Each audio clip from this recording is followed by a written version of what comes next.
સતત બનતી સિસ્ટમો અને બનતી સિસ્ટમો આગળ વધી અને નબળી પડી જાય છે. બધાની વચ્ચે કચ્છ સૌરાષ્ટ્રના અમુક વિસ્તારો એવા છે કે જ્યાં 80% 86% કે 50-55% વરસાદની ઘટ છે. એ બધાની વચ્ચે હવે જે ડિપ્રેશન બંગાળની ખાડીની અંદરથી બનેલી સિસ્ટમ જે ડિપ્રેશન બન્યું હતું એ આગળ વધ્યું, વેલમાર્ક લો પ્રેશરમાં પરિવર્તિત થયું. એની હવે શું સ્થિતિ છે એ બધાની વચ્ચે ગુજરાતમાં હવે વરસાદ ક્યારે પડવાનો છે, કેવો વરસાદ પડવાનો છે, હવામાન વિભાગ શું કહી રહ્યું છે, આ તમામ વિષયો પર વાત કરીશું. નમસ્કાર, વેધર એનાલિસિસમાં આપની સાથે હું છું સેજલ. સૌથી પહેલા નજર કરી લઈએ સેટેલાઇટ તસવીર પર. જે ડિપ્રેશન બન્યું હતું બંગાળની ખાડીની અંદર, જે લો પ્રેશર બન્યું હતું, એ ધીમે ધીમે આગળ વધ્યું અને આગળ વધી અને અત્યારે તમે જોઈ રહ્યા છો આ સર્કલ એ વિસ્તારની અંદર ડિપ્રેશનમાંથી એ વેલમાર્ક લો પ્રેશરમાં પરિવર્તિત થઈ ગયું છે. એટલે એક સ્ટેપ નીચે આવી ગયું છે. એ સિસ્ટમ છે એ નબળી પડી છે. સામાન્ય રીતે એવું હોય કે જ્યાં સિસ્ટમ હોય ને એના દક્ષિણ પશ્ચિમ તરફનો જે ભાગ છે એ વિસ્તારોમાં વરસાદ છે પડતો હોય છે.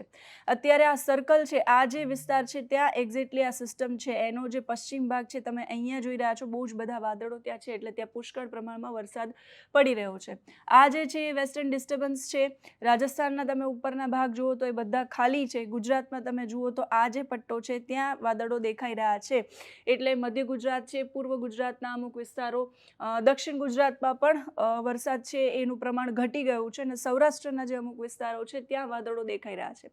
પણ આ વાદળો છે એ દેખાવા છતાંય એટલો બધો વરસાદ નહીં પડે કે જેનાથી જે ઘટ છે એ ઓછી થઈ જાય. હવે શું થશે? આ સિસ્ટમ છે ધીમે ધીમે આગળ વધશે અને આગળ વધશે તો પણ એ ગુજરાત તરફ નહીં આવે, થોડી આગળ વધી અને ઉપરની તરફ જશે એ પ્રકારની આગાહી હવામાન વિભાગનું જે જીએફએસ મોડેલ છે એ કરી રહ્યું છે. એની સાથે સાથે ગુજરાતમાં હવે સ્થિતિ શું છે? આ તમે જોયું સેટેલાઇટ તસવીર. ગુજરાતમાં વાદળો જોયા, દક્ષિણ ગુજરાતમાં વાદળોનું પ્રમાણ ખૂબ ઓછું. રાજસ્થાનમાં પણ હવે જે સાયક્લોનિક સર્ક્યુલેશન બન્યું હતું એ નબળું પડી ગયું છે અને એ પણ હવે વિખેરાઈ ગયું છે. આ વેલમાર્ક લો પ્રેશર છે ધીમે ધીમે થોડું આગળ વધી અને પછી એટલામાં ને એટલામાં ફરશે, નબળું પડી જશે અને પછી વિખેરાઈ જશે. એટલે એની અસર પણ ઓછી થઈ જશે.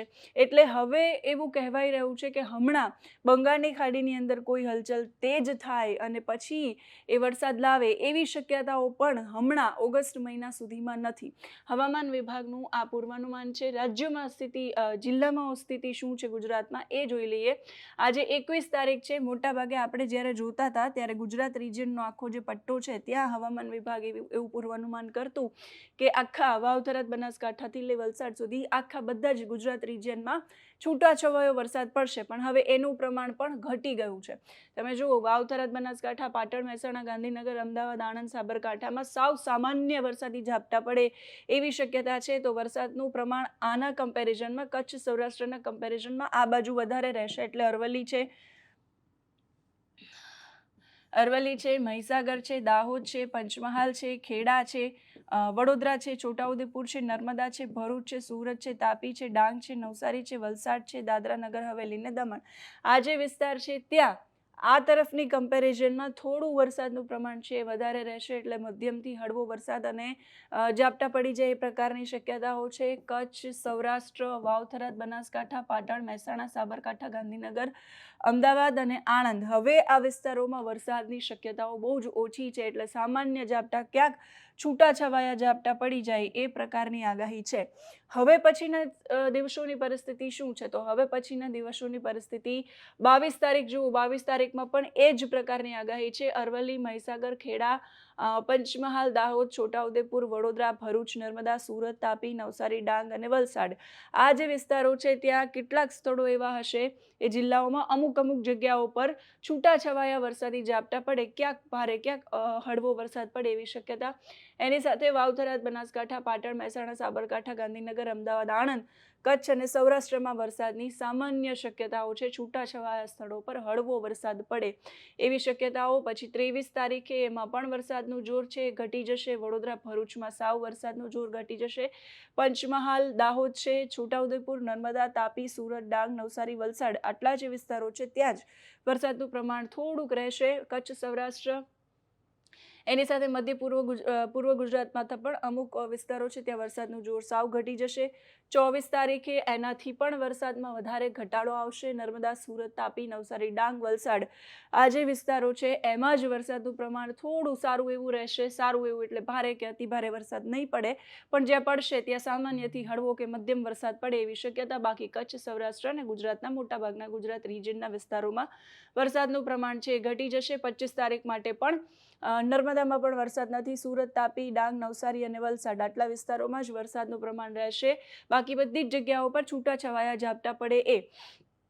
26 તારીખે પણ એ જ પ્રકારની આગાહી. 26 તારીખે પણ આ જ પ્રકારનું પૂર્વાનુમાન છે હવામાન વિભાગે કર્યું છે. હવે આપણે જે મોડેલની વાત કરી રહ્યા હતા એ મોડેલ પર નજર કરી લઈએ. હવામાન વિભાગનું આ જે મોડેલ છે એમાં તમે જુઓ સિસ્ટમ છે એ અત્યારે આ તરફ છે. રાજસ્થાનનો મોટા ભાગનો વિસ્તાર છે એ કોરો છે. આજના દિવસનું આ મોડેલ છે, આજના દિવસની આ સ્થિતિ છે. પછી શું બતાવી રહ્યું છે તો અહીંયા તમે જુઓ ઓફશોર ટ્રફ છે એ પણ નબળું છે. ચોમાસું ધરી છે એ ખસીને આમ ઉપરની તરફ પહોંચી ગઈ છે, એટલે આ જે વિસ્તારોમાં વરસાદ પડવો જોઈએ ત્યાં નથી પડી રહ્યો. હવે એ સિસ્ટમ છે એ ધીમે ધીમે અહીંયા હતી ત્યાંથી ધીમે ધીમે આગળ આવશે અને પછી ઉપરની તરફ જશે. પછી બંગાળની ખાડીની અંદર ફરી પાછી એક સિસ્ટમ આ વિસ્તારમાં બનવાની શક્યતાઓ છે. પણ હજુ એ સિસ્ટમ બન્યા પછી પણ એ ગુજરાત પર આવશે કે આગળ વધશે એવી કોઈ શક્યતાઓ નથી. હાલ એવું કહેવાય રહ્યું છે કે એ સિસ્ટમ બનશે તો પણ એ સિસ્ટમ છે એ મોટાભાગે આ જે વિસ્તારો તમે જોઈ રહ્યા છો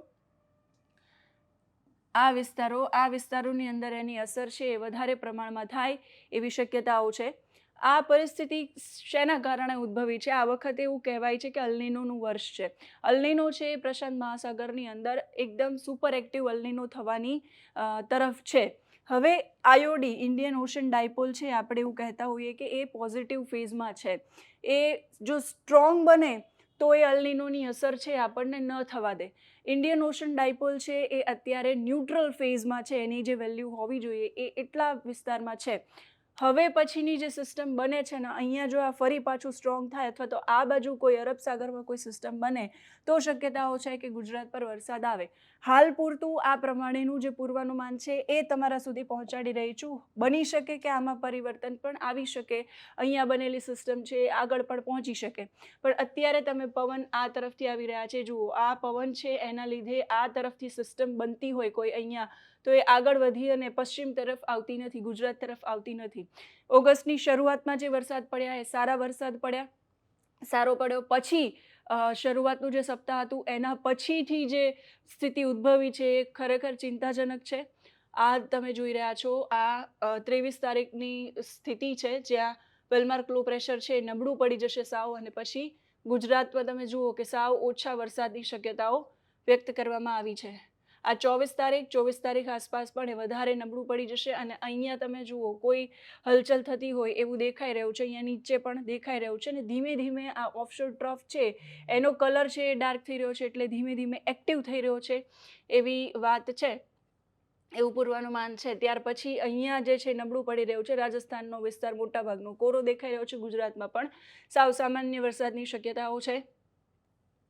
26 તારીખ આસપાસ ફરી પાછી એક સિસ્ટમ છે અહીંયા દેખાઈ રહી છે. હલચલ બંગાળની ખાડીમાં દેખાઈ રહી છે. અહીંયા ઓફશોર ટ્રફ છે થોડો મજબૂત દેખાઈ રહ્યો છે, પણ બાકી બધા જે વિસ્તારો છે એ સાવ કોરા થઈ ગયા છે. ને એના પછીની પરિસ્થિતિ જુઓ, એના પછી મોટા ભાગનો વિસ્તાર છે એ કોરો થઈ ગયો છે. ગુજરાતમાંથી પણ વરસાદ જાણે ગાયબ થઈ ગયો હોય એ પ્રકારની સ્થિતિ છે એ દેખાઈ રહી છે. પણ આ જે વિસ્તાર છે આ જુઓ, અહીંયા જે છે એ હલચલ દેખાઈ રહી છે. બંગાળની ખાડી સક્રિય થઈ રહી છે અને અપેક્ષા રાખીએ કે ત્યાં બનેલી સિસ્ટમ છે ધીમે ધીમે આગળ વધે તો આપણને અસર થાય. બાકી મોટા ભાગે આ બધા જ વિસ્તારો કોરા દેખાડી રહ્યા છે અને આ પ્રકારની પરિસ્થિતિ છેક 30 તારીખ સુધી રહેવાની છે.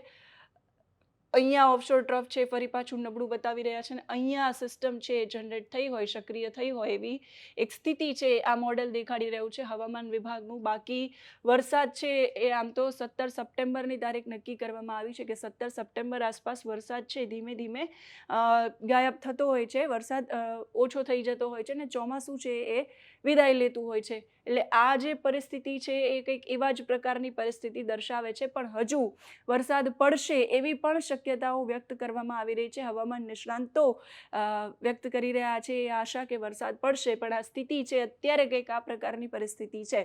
આગળના પૂર્વાનુમાન જેમ જાહેર થતા જશે એમ તમારા સુધી પહોંચાડતા રહીશું. ગુજરાતમાં, રાજસ્થાનમાં, આ બધા જ વિસ્તારોમાં, ગુજરાતમાં ખાસ કચ્છ સૌરાષ્ટ્રમાં પરિસ્થિતિ અત્યંત ખરાબ છે અને આ દ્રશ્યો જોયા પછી સ્વાભાવિકપણે ચિંતા થાય એ પણ એક હકીકત છે. પણ આ વાસ્તવિકતાની વચ્ચે આ જ પૂર્વાનુમાન હવામાન વિભાગનું છે. બંગાળની ખાડીમાં હલચલ દેખાઈ રહી છે. 25-26 તારીખ પછી વરસાદ પડે અને પછી જે ઘટ છે એ પૂરાય અને ખેડૂતોને હાશકારો થાય એવી અપેક્ષા રહેવાની છે. તમારા ગામ, જિલ્લા, વિસ્તારમાં કેવો માહોલ છે કમેન્ટ કરીને કહેજો. અત્યારે આ વિડીયોમાં બસ આટલું જ. જો તમે અમને યુટ્યુબ પર જોઈ રહ્યા છો તો સબસ્ક્રાઇબ કરો. જો તમે અમને ફેસબુક અને ઇન્સ્ટાગ્રામ પર જોઈ રહ્યા છો તો ફોલો કરો. નમસ્કાર.